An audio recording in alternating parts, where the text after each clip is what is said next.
In today's video, myself and Stan are at Manchester Padel Club. We play some strong tennis players before taking on two guys who have over 15 years of experience in padel and have competed at national level. Let's get into it. How do you feel, Stan? You feel ready? Feeling good, mate. You feel ready to win? Let's do this. So when we arrived, we met with Palacorda that create the Everything Padel t-shirts. They supplied us with our t-shirts for the day and showed us some new stuff. We then started to warm up, and that's when we stumbled across a touch paddle court, which I wanted to show you.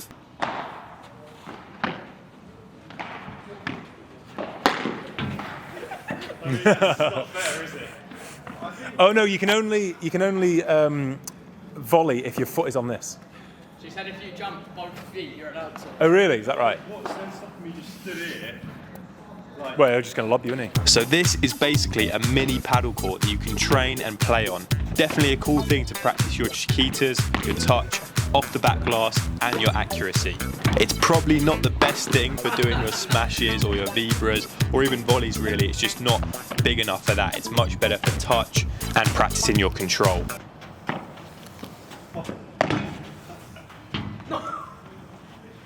Have you tried this at all? Yeah, a little bit. It's hard to get into, isn't it? It's hard.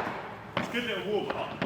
I thought it was a super cool idea, especially for warming up before a match. That's what I personally would use it for. But let me know if you've seen any courts like this and what you think of them. Oh, nice. Right, on to our first game. Let's meet our opponents. Yeah, hi, I'm Connor. I'm one of the founders of Palacorda. We've just launched our new paddle range. We're here today to test it out. In all its glory against Stan and Ewan. Absolutely a tennis player, converted to paddle a couple of years ago. Absolutely loving it, looking forward to the challenge today. My name's Ed, I'm a tennis coach down at Alderley Edge. I've been playing paddle for probably about two and a half years. Absolutely hooked. Still obviously love tennis, got to say that. But yeah, looking forward to testing it out today. So our first match begins, and I will be honest, I feel like Connor and Ed massively downplayed themselves to us. And instantly, in the first point, you can see the tweener that Ed does, so good for defence, and they had strong overheads as well. Maybe it was just a sneaky tactic to get into our heads. They started really well, and me and Stan were like, shit, we cannot lose this. We've been invited down as the top players that compete in tournaments, give out tips to other people. We can't afford to lose to two casual tennis players on the court, and I could feel how free Connor and Ed were playing. They were at their home ground and super relaxed. For some reason I kept playing the boast. I don't really know why. Stan had to on that one. I don't know why I then did it, but then it just kept setting them up for easy balls. Again, I think in my head it was like the safer option, and I thought maybe they're not going to be able to kill it. We might get an easy one. I don't know. It was just stupid. Me and Stan were both tight and not playing great early on. We lost the first few games playing too passive and pushing the ball everywhere. So just for reference, this was filmed a few weeks back before my last tournament video, and I think I was just going through really bad form, low confidence, but also Connor and Ed played sick in the first set. They did everything right, all over us really, and look at the quality of this next shot. So me and Stan lost the first set, and this is where I was starting to worry.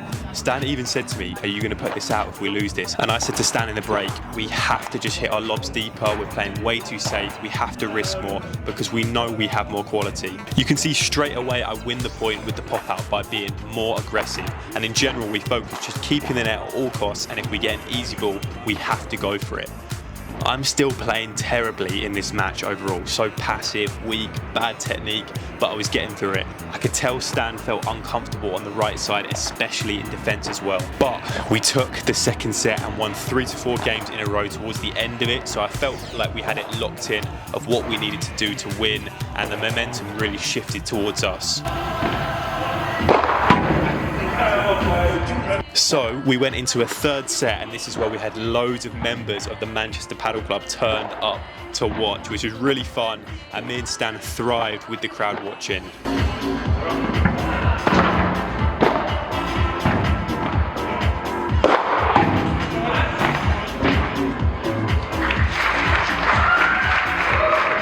Actually felt a bit bad for Ed and Connor. I thought the crowd was a little bit harsh to them. They didn't really cheer for them compared to me and Stan.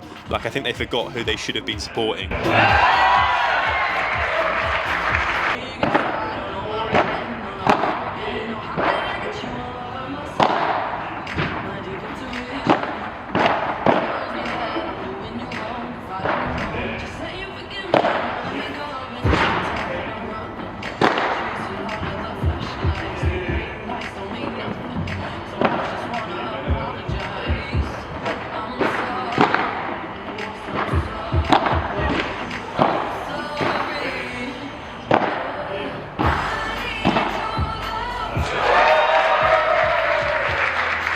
By the third set, confidence was much higher. We actually started playing paddle and getting winners. I think Connor and Ed struggled a little bit more when they were just stuck at the back of the court. I don't know why it took us so long to use that strategy against them. However, even in the third set, it did not stop Ed and Connor from playing absolute worldy shots.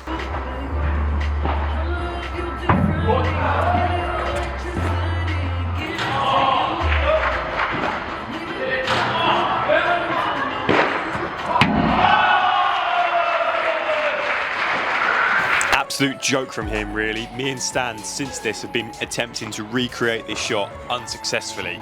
Here is match point at 5-1 to us. This set was just way more comfortable. So we got the win in the end. We made it hard for ourselves, and this is when we moved on to game 2. Now, unfortunately, I lost the footage for the intro for the two guys we were playing, but basically it was two lads, David Thomas and Paul Jepson. These are much higher level senior players.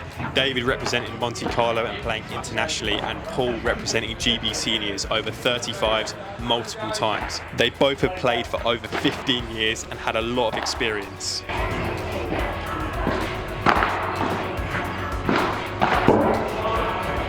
And it's strange, me and Stan actually felt a lot more confident and up for this one. I think maybe because we knew what to expect, because we knew we were really facing good, pure paddle players.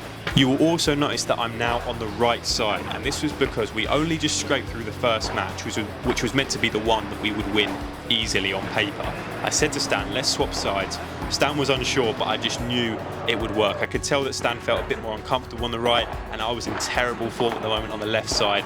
This was just after my tournament with Louis, where I got knocked out in the first round playing on the left. I was just going through a bad moment, so we made the tactical switch for this game. Instantly, I felt so comfortable on the right. I knew exactly what I needed to do, and I think it allowed Stan to play with so much freedom on the left. Yeah, sorry, I just had a long voice note. I'm going to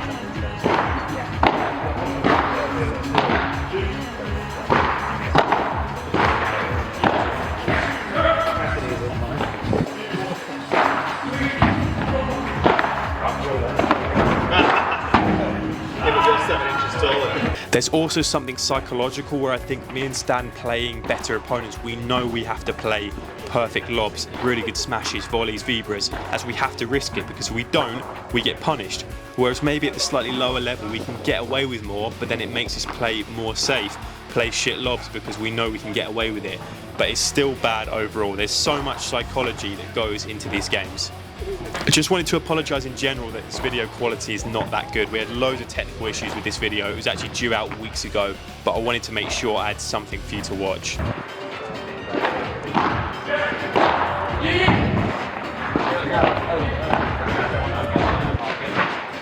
Let me talk about the tactics that me and Stan used during this match against David and Paul. We felt David on the right side, the lefty there, was the stronger player. He seemed to have a big smash, strong overheads, so we just focused on playing mostly all on Paul.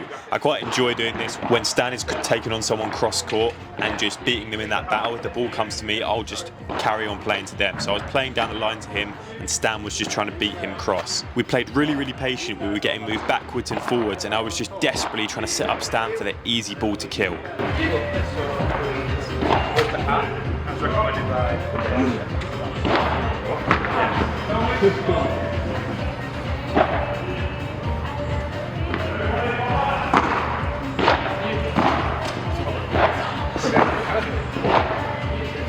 Yeah, these are nice. Could you just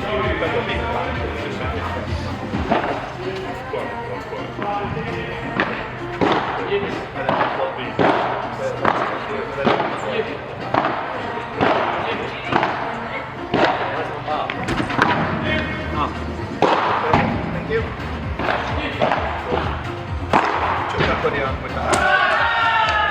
Another fact was that this was filmed the day before my Ilford tournament with Stan, which is the last video I did, which even though we lost in the second round, we overall had a much better performance. And it's funny, if we hadn't played this Manchester video, we would have gone into that tournament with me on the left, Stan on the right. But because of this match we played well, we decided that on the left side we have Stan, and then I play on the right, which is what we're going to do going forward. And here we go. This is match point at 5-1 up to me and Stan. I get a fairly easy ball and push it it towards the cage and get the winner. So it was a 6-1 win. The score definitely didn't reflect the game. It was a lot closer than that, a lot of golden points in there. And me and Stan were on a quick turnaround, so we only had time for the one set. But overall, great experience again for me and Stan to play. We managed to get the win, and I hope you enjoyed this video. I'll see you in the next one.